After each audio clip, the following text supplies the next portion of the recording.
Olá, bem-vindo e bem-vinda ao treinamento da Heineken sobre CO2. A partir de agora, você vai se aprofundar no conhecimento sobre essa regra que salva vidas, cumpra o procedimento de CO2 quando aplicável. Vamos lá? Bom treinamento para você! Na nossa programação, trataremos sobre o procedimento global da Heineken envolvendo CO2, o HMESC para CO2. Também falaremos sobre práticas e medidas preventivas no uso do CO2, papéis e responsabilidades, atendimento a essa regra que salva vidas e o plano de atendimento à emergência com CO2. Como já falamos, o uso de CO2 é uma regra que salva vidas da Heineken. Lembrando sempre que o descumprimento de procedimentos relacionados a regras que salvam vidas é uma infração e implica em medida disciplinar. Todo também descumprimento de qualquer procedimento envolvendo CO2 deve ser gerado RCFA, para que a gente saiba as causas para o descumprimento dessa regra que salva vidas. E agora veremos um vídeo que vai mostrar o que é o CO2. O que é CO2? Também conhecido como gás carbônico, o dióxido de carbono, CO2, é um composto químico gasoso e um dos gases que pode desequilibrar o efeito estufa. Ele não possui cheiro ou sabor e é essencial à vida na Terra por ser um dos compostos principais para a fotossíntese das plantas e por manter o aquecimento do planeta. Quando a radiação solar chega à Terra, o vapor de água, o dióxido de carbono e outros gases absorvem o calor, impedindo que ele se dissipe. E isso é bom para que o planeta se mantenha aquecido. Só que a concentração exagerada de CO2 na atmosfera gera desequilíbrio, pois intensifica o efeito estufa e acelera mudanças climáticas. As fontes mais comuns de CO2 são respiração de animais, seres humanos e organismos vivos, decomposição de seres vivos e materiais, erupções vulcânicas, atividade humana, principalmente de indústrias, queima de combustíveis fósseis como carvão, petróleo, diesel e gasolina, desmatamento e queimadas, lavagem de polpa de celulose e papel. Os setores industrial e de transporte são os principais vetores do excesso de gás carbônico na atmosfera.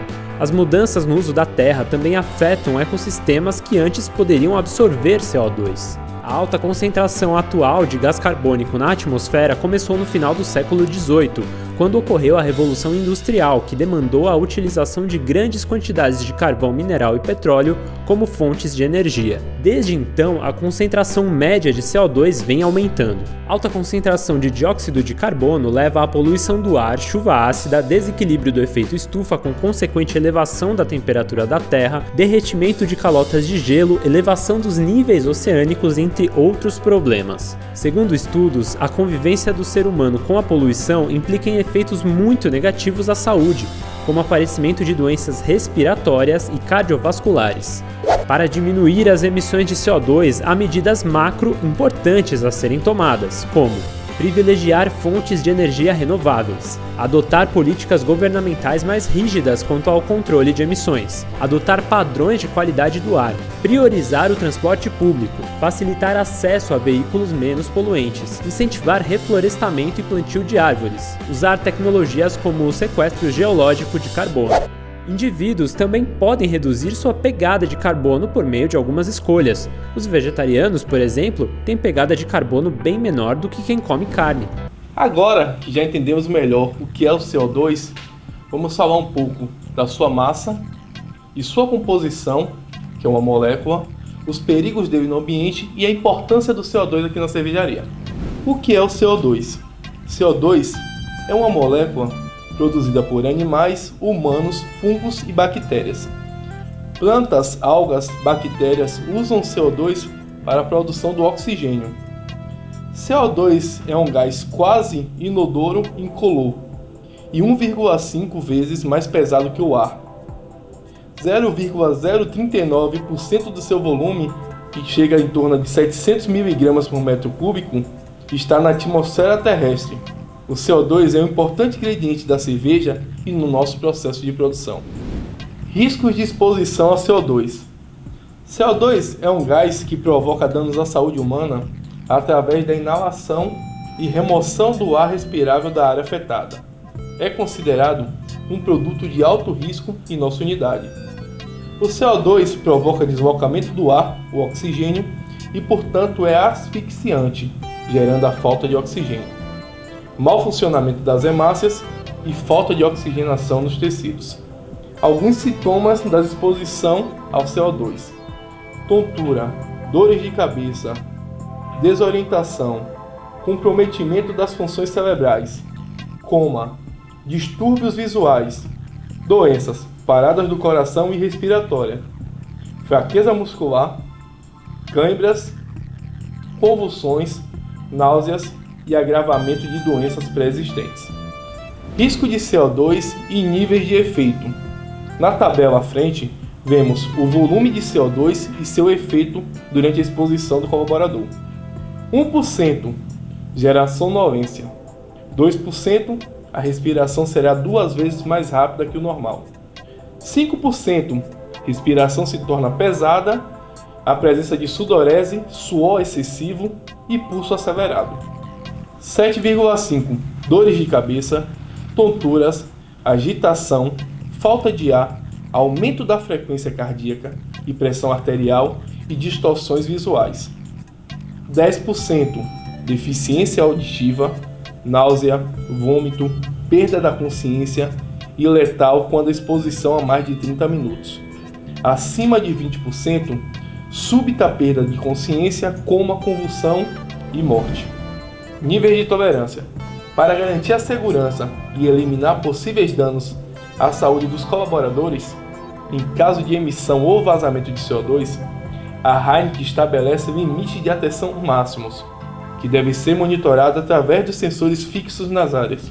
Tabela de conversão. Na tabela abaixo, vamos ver a conversão em volume de porcentagem e massa de presença na presença do CO2. 1000 ppm, 0,1%, a massa de 1.800 mg por metro cúbico. 5.000 ppm, 0,5%, 9.000 mg por metro cúbico. 10.000 ppm, 1%, 18.000 mg por metro cúbico. E 50.000 ppm, 5%, presença de 90.000 mg por metro cúbico. Vamos ver agora as tabelas do alarme. Até 10.000 partículas ou 1% sem alarme. De 10.000 a 20.000 ou de 1 a 2%, o pré-alarme. Acima de 20.000 ou de 2%, o alarme principal. E o registro máximo do sensor é 200 metros cúbicos. Veremos agora alguns históricos dos eventos e acidentes que ocorreram em cervejarias no mundo. Em 2012, um homem, ao realizar manutenção no topo de uma adega, foi exposto ao CO2, causando sua fatalidade. Em 2007, um homem e seu cachorro morreram próximo a uma cervejaria na Croácia, devido a uma descarga de CO2 através do esgoto. Em 2006, numa cervejaria no Reino Unido, um trabalhador morreu devido a ter sido exposto a alta concentração a CO2. Ainda em 2006, na mesma cervejaria, um funcionário morreu quando executava um procedimento padrão das tubulações de recuperação na área de fermentação. Em 2008, um funcionário de uma cervejaria em Munique morreu depois de uma tubulação de CO2 romper. Em áreas com pouca ventilação, o oxigênio do ar pode ser deslocado pelo CO2, a partir de um vazamento de tubos, flanges e bombas. Toda a área pode ser preenchida por uma atmosfera de CO2, causando uma mistura letal. Se uma pessoa adentrar essa área, poderá morrer em até 3 minutos. O objetivo do procedimento de CO2: assegurar o conhecimento de todos sobre a exposição ao gás, informar sobre os métodos de reconhecimento nas áreas de risco, garantir a correta gestão do sistema de utilização de monitoramento de CO2 e estimular a correta ação em situação de risco. Principal objetivo do procedimento de CO2: assegurar o conhecimento dos colaboradores à sua exposição, informar o método correto e os riscos na área de exposição, assegurar a correta gestão do sistema de monitoramento e estimular a correta ação em situação de risco. Minhas responsabilidades: como agir, sinais e alarmes, respeitar o sinal luminoso e orientação da equipe da brigada em caso de vazamento de gás. Nunca adentrar a uma zona de risco ou permitir o acesso de pessoas não treinadas. Sempre reportar a brigada ou o XI caso o luminoso esteja apagado. Não entrar em área de risco sem um sensor ou detector portátil. Operação: garantir que a manutenção preventiva e corretiva dos equipamentos que emitam CO2 estejam ocorrendo conforme o prazo. Realizar acompanhamento dos testes dos sensores periodicamente em sua área de trabalho. Bom, agora vamos fazer um tour pela nossa cervejaria nos locais aonde nós temos risco de presença de CO2. Fermentação, filtração e adegas. Na área de processos. Risco. Durante o processo de fermentação, o CO2 pode ser emitido através de manutenções, pela própria fermentação, limpeza, despressurizações de tanques, válvulas de segurança ou enchimentos. São necessários pontos de descarte de CO2 com sistemas que conectem os tanques para a área externa dos prédios, seguindo a orientação do procedimento de medidas de segurança, ventilação e sistema de sensor e alarme de concentração. No vídeo, vocês perceberam que a área de processos contém todas essas medidas de prevenção. Falaremos agora sobre a área de envasamento. Qual é o risco?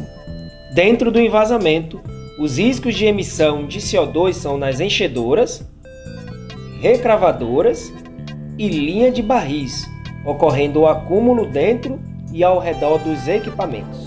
No invase, também são necessários pontos de descarte de CO2 com sistemas que conectem os equipamentos para a área externa dos prédios, seguindo a orientação do procedimento de medidas de engenharia, ventilação e sistema de sensor e alarme de concentração. Como vimos, essa área também está bem protegida. Utilidades.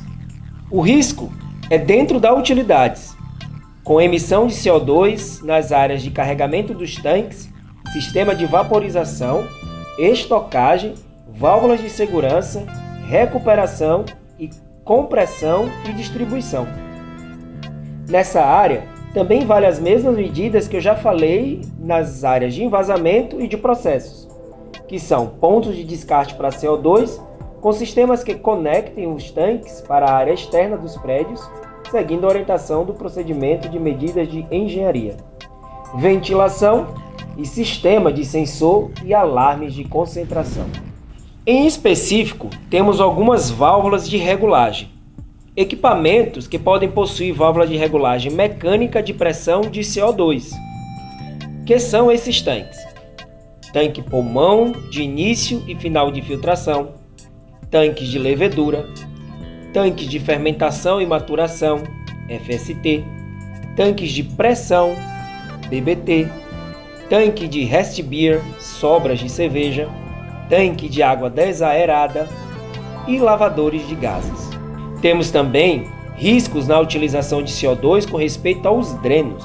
E alguns equipamentos que podem conter dreno de CO2 são tanques pulmão de início e final de filtração, tanques de levedura, tanques de fermentação e maturação, FST, tanques de pressão, BBT, tanques de rest beer, sobras de cerveja, tanque de água desaerada, filtro de cerveja, mixer e usina de CO2.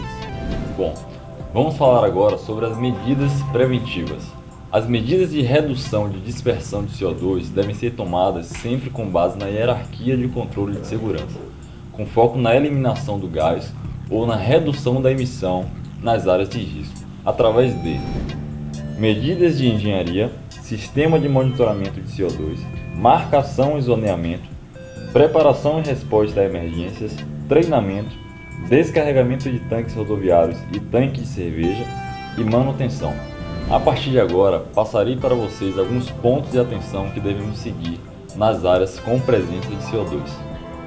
Não é permitido o descarte de CO2 diretamente no sistema de halos. Sempre utilizar o sifão. Os despejos de CO2 devem ser feitos em ar ambiente ou ambiente monitorado através de sensores e alarmes. No caso de acionamento de alarmes em processos rotineiros, o sistema de exaustão deverá ser instalado. Áreas que não possuem medidor fixos só poderão ser acessadas com sensor portátil. Aberturas em partes baixas que possam descarregar CO2 devem ser evitadas. Manutenções preventivas e inspeções devem ser implementadas a fim de manter o bom estado de tubulações, tanques e equipamentos e evitar fugas. Agora veremos alguns requisitos para evitarmos fugas de CO2 na nossa área de trabalho. Tubulações expostas ao tempo devem estar protegidas contra danos mecânicos. Conexões devem ser limitadas ao mínimo. Utilize sempre conectores adequados e não diretamente na tubulação principal de fornecimento. Tubulações que passam através de paredes ou pisos devem ser protegidas. Tubulações não devem ser usadas como estrutura de suporte. Controles manuais e válvulas de bloqueio devem estar instalados para propiciar inspeção e manutenções seguras. Dentro do invase, temos que ter atenção redobrada nas áreas das enchedoras.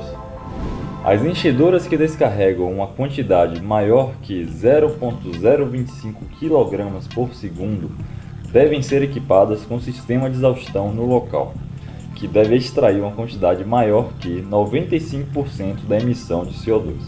O CO2 captado deverá ser descarregado no ar ambiente, conforme a imagem ao lado. Para garantir a diluição rápida do CO2, a velocidade de descarga do gás deve ser maior que 10 metros por segundo. Lembrem-se, as tubulações de CO2, incluindo as de emissão para a atmosfera, devem estar sempre identificadas. Os pontos de emissão externos também podem proporcionar risco caso não estejam posicionados de forma a evitar acúmulo de gás. Pontos de emissão de CO2 puro devem estar a 10 metros acima do nível do solo e no mínimo 2 metros acima do último piso de referência, em sentido vertical e protegido também contra descargas elétricas, mesmo este sendo em um telhado. Outros obstáculos devem estar no mínimo a 5 metros de distância do ponto de emissão. Caso contrário, a altura deverá ser acrescida em 1 metro. Todos os acessos aos pontos de emissão devem ser sinalizados e os trabalhos autorizados mediante a permissão de trabalho. Dando continuidade às medidas preventivas, vamos falar agora sobre ventilação e exaustão. A ventilação é vista como a melhor maneira de sustentar um baixo nível de CO2 no ambiente, seja ela natural ou artificial. Portanto, a ventilação ela deve estar disponível em todas as áreas que existem emissão contínua de CO2, onde pré-alarmes e alarmes aconteçam com frequência. Fique atento, a ventilação e exaustão deve sempre abranger toda a área, evitando pontos mortos, e devem ser acionados automaticamente quando houver o aumento da concentração de CO2. Para garantir que realmente não tenhamos pontos mortos em nossas áreas, precisamos avaliar nosso fluxo de ventilação. A direção da ventilação deve ser sempre de cima para baixo. É responsabilidade de todos sinalizar em caso de paralisação desses equipamentos. Todas as áreas que tenham emissão de CO2 ou que, devido a uma falha ou um vazamento, possam gerar uma atmosfera contendo CO2, precisam estar portando de sistema de segurança como sensor de medição e sinalizadores visuais e sonoros. O sistema de segurança deve ser tratado como um instrumento crítico, portanto, a manutenção preventiva e inspeções devem ser realizadas de acordo com as instruções do fornecedor, além de passar por calibrações semestralmente. Como já foi dito sobre os detectores e sinalizadores, o sistema de segurança de CO2 terá duas opções de alarme. Pré-alarme, quando a concentração de CO2 for igual ou maior do que 1%. E alarme, quando a concentração de CO2 for maior ou igual do que 2%. Os luminosos devem ser instalados fora e dentro da área. E na ausência de sensores fixos, a entrada só é autorizada com o sensor portátil. No caso do acionamento do alarme, as seguintes ações devem ser tomadas. Quando o alarme principal é ativado, a área deve ser imediatamente abandonada e a entrada proibida. A área deve ser ventilada para um nível inferior do que 1%. Quando o pré-alarme é ativado, mais de uma vez por turno, este deverá ser registrado, investigado e tomado medidas corretivas para evitar reincidência. Todos os alarmes principais deverão ser registrados, investigados e medidas tomadas para evitar reincidência. Quanto à posição das lâmpadas de sinalizações, precisamos ter, externamente, próximo de cada entrada. Internamente, divididos nas áreas em vários pontos visíveis para facilitar a visibilidade dos colaboradores. Pelo menos, uma sinalização com lâmpadas deve ser visível a partir de cada uma das posições dentro da área. O número de detectores em cada sala deve ser baseado em uma avaliação de risco e devem ser localizados de forma que um aumento no nível de CO2 seja detectado próximo aos pontos de emissão. Transmissores de detecção de gás instalados acima do nível do piso devem ser protegidos com uma tampa de aço inoxidável, onde este é necessário devido às condições ambientais. O detector deve ser instalado no máximo a 30 centímetros do chão. Aconselha-se ter ao menos 2 detectores em cada área. Aconselha-se também o uso de detectores com um raio de 10 metros de atuação. Falando de sinalização, a entrada de todas as áreas com atmosfera de CO2 tem que ser identificadas com os devidos sinais. A entrada só é permitida para pessoas autorizadas, perigo, risco de asfixia, sinalizadores luminosos interligados com os sensores internos. Fique atento ao adentrar a área. Ao identificar sinal sonoro e alarme vermelho piscante, não acessar a área. Com relação à marcação e zoneamento, para garantir que somente pessoas autorizadas e treinadas nos riscos de atividades em área com atmosfera que contenham CO2, perímetros devem ser devidamente demarcados. Os acessos devem estar devidamente sinalizados. Em áreas sem o luminoso de entrada, a utilização de detector portátil é obrigatório. O zoneamento também deve ser aplicado no entorno dos equipamentos ou locais de atividade que estejam no mesmo espaço que outros processos, porém que não geram risco de interferência. Redução de fugas rotineiras. Deve ser elaborado procedimento operacional contemplando o APR das atividades de despressurização ou limpezas. A pressão interna deve se manter monitorada. Componentes devem ser acessíveis para operação, inspeção periódica e manutenções preventivas. As tubulações de descarga devem ser dimensionadas para atender o fluxo necessário de projeto. Todos os componentes devem ser de fácil montagem e desmontagem.